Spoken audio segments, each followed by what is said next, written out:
What's up, my dudes? This is the intermediate guide to MX Simulator, and I know one of you or two of you commented on my beginner guide video to make this video, and I already had it coming your way, dog, so you ain't got to worry about it. I got you covered. So in this video, I'm going to be talking about that stage you get in with MX Simulator where it feels like you cannot improve whatsoever. It's like you played it forever and you're not getting anywhere, and you're past that beginner stage, so you can pretty much get around every single track out there, but you're just not on a professional competitive level whatsoever. You're still somewhat in this intermediate realm, and you're getting smoked on these online servers whenever pros get in there, and you're 5, 6, 7 seconds off of the pros.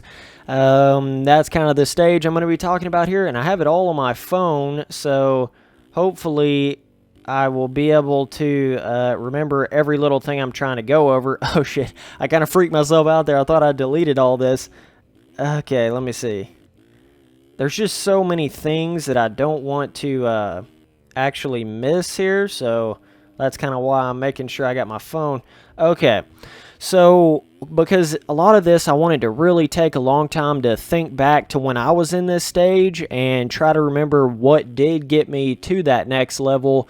And first off, I'll just go ahead and say that number one thing, you've got to have the passion, never give up attitude to get to that really, really good level in anything. You've got to have that above everything else. I don't care if the fastest dude in the game tells you everything you need to do and everything he does. If you don't have the want for it, it's never going to happen. You've got to have that before anything. So if you don't even have that, then you need to start looking because that is, I would say, probably 80% of it right there. But, okay.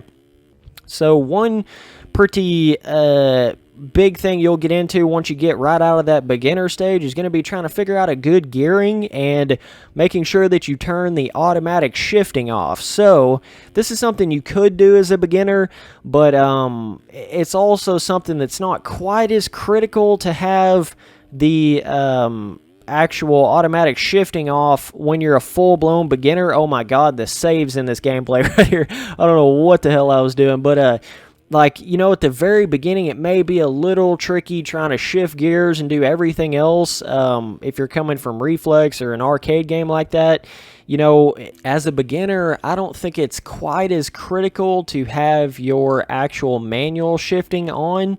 But once you start getting in that intermediate stage, that is a really important thing, because I'm telling you, once you figure out a good button layout for it where you can actually reach everything, that's kind of the trick to it.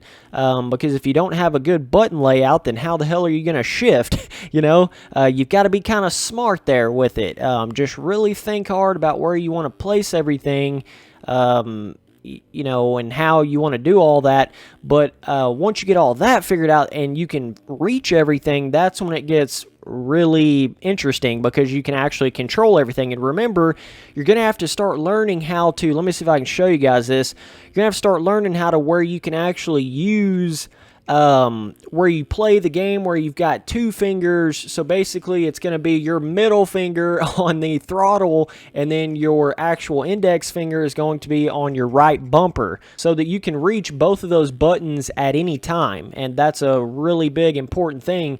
And then you could even get to the point where you got both your hands on both of these buttons over here, or fingers, hands, yeah. Both your fingers on these buttons over here, so that you're forward up on all this stuff. You're quadded up here. You got all four fingers on all your buttons up here, and it's better to learn how to kind of play like that. Like if you're coming from Reflex, you probably just play with your fingers on the triggers, because that's all you need. And so then trying to play like this is crazy to you with any sort of two fingers on the triggers and the bumpers like that. It's going to feel really weird at first, but you need to learn how to do that so that you can open up some more button space for other things. So I think that is, another pretty big important aspect to all of it. That's just another little tip, but you've got to figure out the shifting in this game is probably way more important than it would be in any other game, just because of how realistic your RPMs raise up and how important all that is to have critically in the right spot. You want to have the bike in the right RPM. If you have automatic shifting on, it's just not gonna do it properly. You have less control when it's automatic shifting, basically. So so you want to make sure and turn that automatic shifting off. You want to find a gearing that actually fits you properly. This is where I see a lot of beginner, intermediate-ish riders. They'll have some like stock gearing or something like that, and they'll be bogging the 450 down like crazy, and you're not even getting the maximum power out of it. You know, you got to figure out a shifting kind of how fast you shift in comparison to your gearing in the game to where it all works out properly. That's an important thing to get flowing right in that intermediate stage, and that will improve lap times and stuff like that. You just got to play around with it and figure out what fits you the best and how fast you want to shift. Some people don't shift very fast in this game. Some people have a little bit of a actual taller gearing where they don't have to shift constantly, and then you get some people that, you know, shift 1, 2, 3, 4, 5 right out of the corner.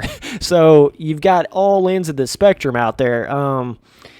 That's just, a lot of that is personal. So another thing is you want to get to the point where you start riding on the 2014 and 15 tracks, both SX and MX at this point. You know, at the beginner stage, I was saying stay on the Supercross tracks, but once you get past that, you can definitely start rocking on some of your newer motocross tracks and Supercross tracks, because you want to get the experience of going fast on a motocross track. You want to get that experience of hitting the roughness and really starting to learn that now that you have at least somewhat decent control over the bike. You know, you're out of that beginner stage, so that's pretty important.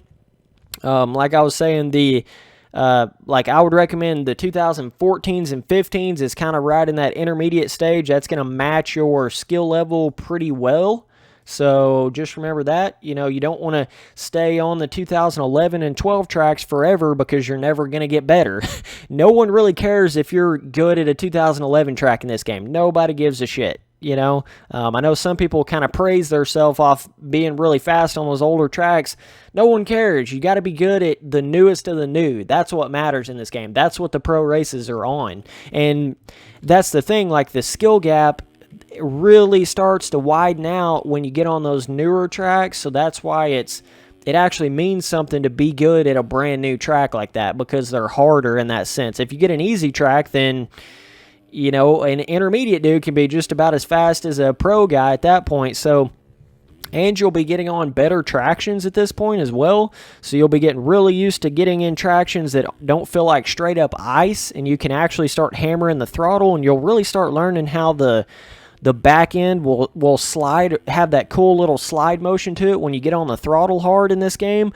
And that's something where it's kind of different from your other motocross games out there. You really feel the front tire and the back tire in this game, just like how in real life. You can really feel every little like slip of the tire and everything. You'll learn that to a point where you can control it, and that's kind of, you know, you're working up your stages there in the intermediate level.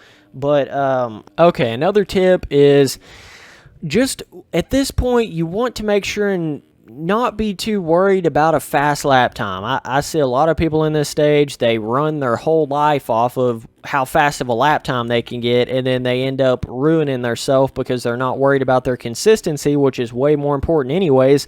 You want to just have it in your mind like that you're hitting all of the obstacles properly, and you are able to do that without crashing at all for, you know, a lot of laps. That's an important part at this point. That's all you really should be worried about, is hitting all the obstacles and running as many laps as humanly possible without having any sort of fallovers.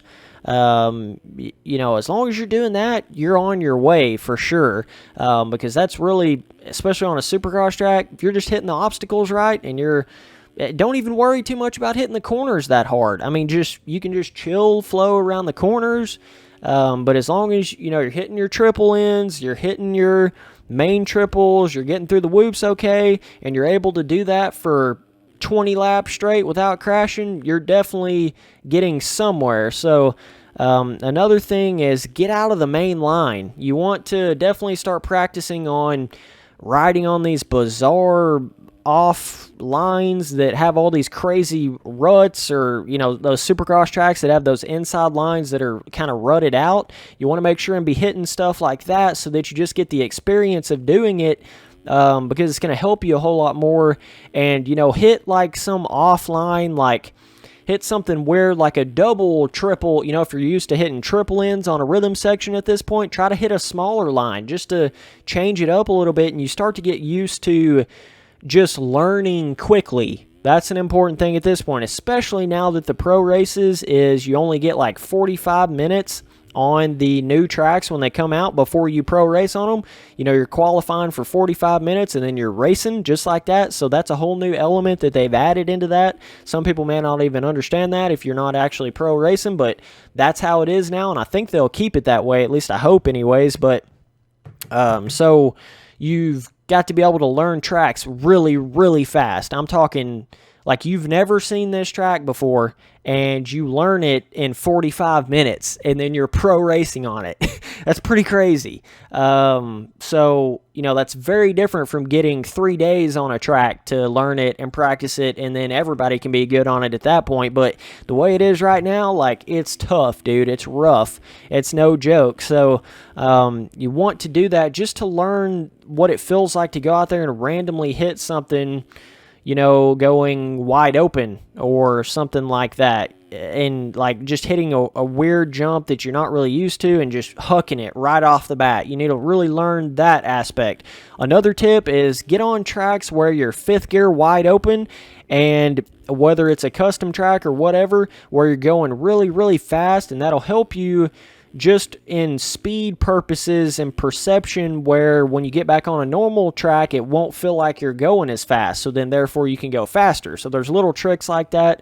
You want to ride in sand as much as possible, at least good sand. Don't get on some weird sand that doesn't actually feel like sand. You know, you want to get on one that feels pretty decent. And when you ride in sand, it's going to teach you how the bike is going to react going at a super fast speed without going at a super fast speed. So it's super good for intermediate riders where you can really hammer in the corner and you've got a lot of play with the bike and how much you can lean it over in the corner. Whereas like if you were on a really hard pack track, you would just lose the front end and die instantly. So that's where practicing on a sand track can really help you at this point. So that's another big tip. Another thing is start setting goals and figure out if pro racing is really your thing. Figure out if you really want to take it to the next stage, because the higher you work up the ladder, the harder it gets. I know it's going to sound crazy, but just like going from a beginner stage to an intermediate stage probably seemed like super, super hard, but times that by 100, and that's how hard it is to go from intermediate to a high pro level. So, you know, you've got to really sit down and think, okay, do I really want to dedicate the time, or do I just want to play MX Simulator chill? And whatever you want to do there is whatever you want to do. But I'm just saying, like, that's something to think long and hard about, because this game's no joke, dude. It is, in the pro stage, it basically is going to take over your life. So you've got to think about that. You know, you really got to figure out, this ain't something that you can just hop in the pros and be like, meh, you know, just hop in here and halfway try and it's all good. Doesn't really work like that. So, and I would say at the intermediate stage, this is where 80% of people get stuck, because there's no easy solution. There's really nothing. The only way to get better at this point is to play all the time. Just all the time. Race every single night, and that's the only real way to improve at that stage. All the little tips and tricks are going to come after the intermediate stage. It's going to come in more of like a beginner pro stage. That's where you start learning the little tricks and the trades, because if you don't already have all the time that you have to put in that intermediate stage, then it doesn't matter anyways if you had those tips and tricks. You know, you've already got to have all of that, so much bike skill that you learn putting in all that hard work in the intermediate stage. that carries over in the pro stage that allows you to just add these little tips and tricks in there, and that can help you in that point with suspension. You know, you're already at a pretty good solid speed, base speed, so then you can really upgrade your suspension in certain ways at that point and stuff like that. But last tip, don't give up. So anyways, appreciate you guys watching all these videos. Later, dudes.